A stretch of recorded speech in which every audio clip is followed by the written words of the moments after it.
جب تک ہم حقائق سے نظریں چرا کر خود کو دھوکہ دیتے رہیں گے تب تک یہ دھوکہ ہمیں دھوکہ دیتا رہے گا۔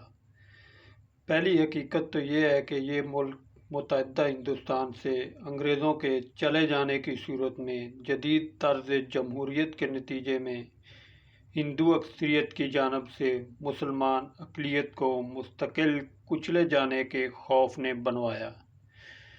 دوسری حقیقت یہ ہے کہ ایک اکثریتی مذہبی گروہ کے ممکنہ تسلط سے بچنے کے لیے جو ملک بنا وہ بھی ایک اور اکثریتی گروہ مسلمان کے تسلط کو یقینی بنانے کے لیے تشکیل دیا گیا، یعنی پولیٹیکل سائنس کی زبان میں ایک میجارٹیرین ریاست سے بچنے کے لیے ایک متبادل میجارٹیرین ریاست وجود میں لائی گئی۔ میجارٹیرین ریاست وہ ہوتی ہے جس میں بیشتر بنیادی قوانین کسی ایک مذہبی، نسلی یا علاقائی اکثریت کے مفاد کو دیگر ہم وطن اقلیتوں کے مفاد پر مقدم رکھیں۔ چنانچہ یہ ممکن ہی نہیں تھا کہ اکثریت کی بنیاد پر تشکیل پانے والی نئی ریاست کی نئی اقلیتوں میں وہ بقائی خوف منتقل نہ ہو جس بقائی خوف کے ہاتھوں پاکستان وجود میں آیا۔ اس بابت جناح صاحب کی 11 اگست کی تقریر کے ایک پیرے نے جو عارضی خوش فہمی پیدا کی، وہ خوش فہمی ان کی وفات کے بعد اسمبلی سے منظور ہونے والی قرارداد مقاصد نے رفع کر دی۔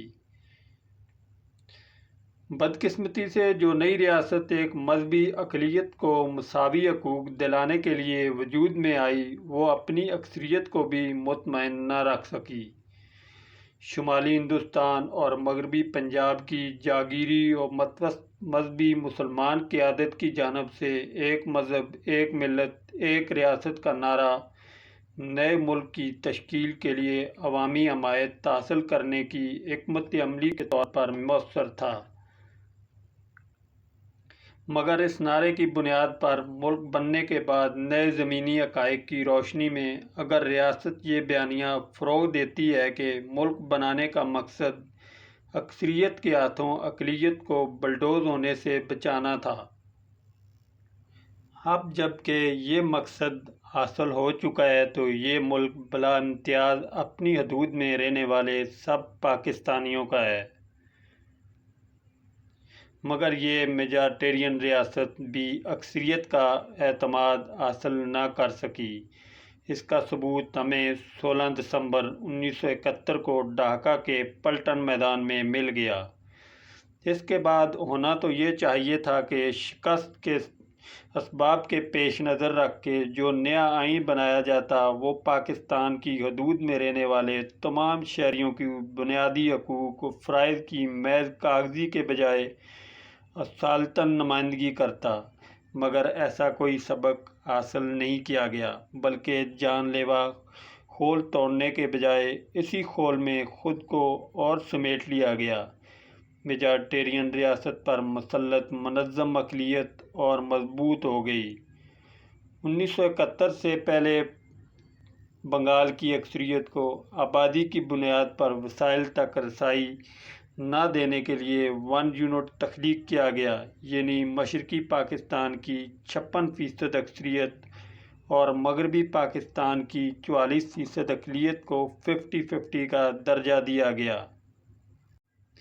جیسے ہی بنگال نے وفاق سے طلاق لی تو باقی پاکستان میں وسائل کی تقسیم کے لیے آبادی کی بنیاد کا فارمولہ اپنا لیا گیا۔ 1 یونٹ کا فائدہ بھی پنجاب کو ہوا اور آبادی کی بنیاد پر وسائل کی تقسیم کا نیا فارمولہ بھی پنجاب کے حق میں گیا۔ باقی صوبوں کو یہ پڑھایا گیا کہ اس پرچم کے سائے تلے ہم ایک ہیں، ہم ایک ہیں۔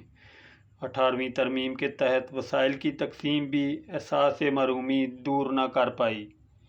متحدہ پاکستان میں غیر مسلم اقلیت کا تناسب لگ بھگ 22% تھا۔ نئے پاکستان میں اقلیت راتوں رات کم ہو کے 2 سے 2.5% رہ گئی۔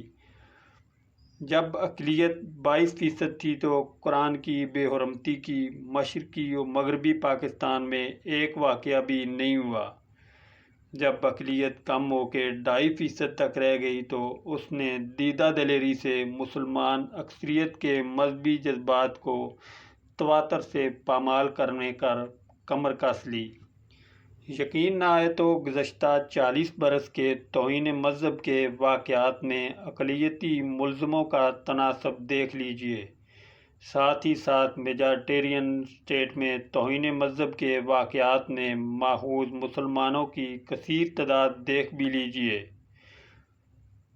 اگر تو یہ واقعی میجارٹیرین اسٹیٹ ہوتی تب بھی صبر آ جاتا، کم از کم اکثریتی فرقہ تو سکون سے رہ رہا ہے، مگر مشکل یہ ہے کہ اس میجارٹیرین اسٹیٹ پر بھی ایک بالادست اقلیت نے اپنا ہم خیال مسلح نظریاتی گروہوں کی مدد سے تسلط قائم کر لیا اور اس تسلط کو قوانین کی ڈھال بھی فراہم کر دی گئی۔ ان گروہوں کو مخصوص نظریاتی بلکہ سیاسی، نسلی، علاقائی اور معاشی دباؤ کے لیے بطور ہتھیار استعمال کیا جاتا ہے۔ اس کے حوض انہیں اپنی ہم مذہب مخالف یا غیر مسلم اقلیتوں کو پنچنگ بیگ بنا کے اپنا سیاسی و سماجی دبدبہ پھیلانے کی اجازت ہے۔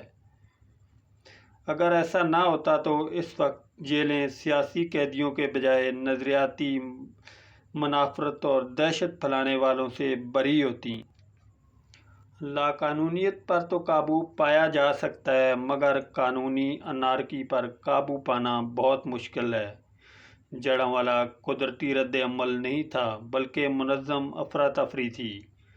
جب تک ایسی منظم افراتفری ریاستی مقاصد آگے بڑھانے میں معاون ہے، آپ 1973 کے آئین میں درج بنیادی انسانی حقوق اسلام نے اقلیتوں کی حرمت کا بیان اور 11 اگست کی تقریر کے حوالے دیتے رہیں گے۔ جس جوشیلے لونڈے کے دماغ میں تیزاب دائیں ہاتھ میں سریا اور بائیں ہاتھ میں عمارتیں جلانے والا کیمیکل ہو، اس کے سامنے آئین اور عفو درگزر کے صفات لہرا کے دکھائے نا۔ نظام کی خرابی ہرگز نہیں، نظام ہی اس طرح ڈیزائن کیا گیا ہے۔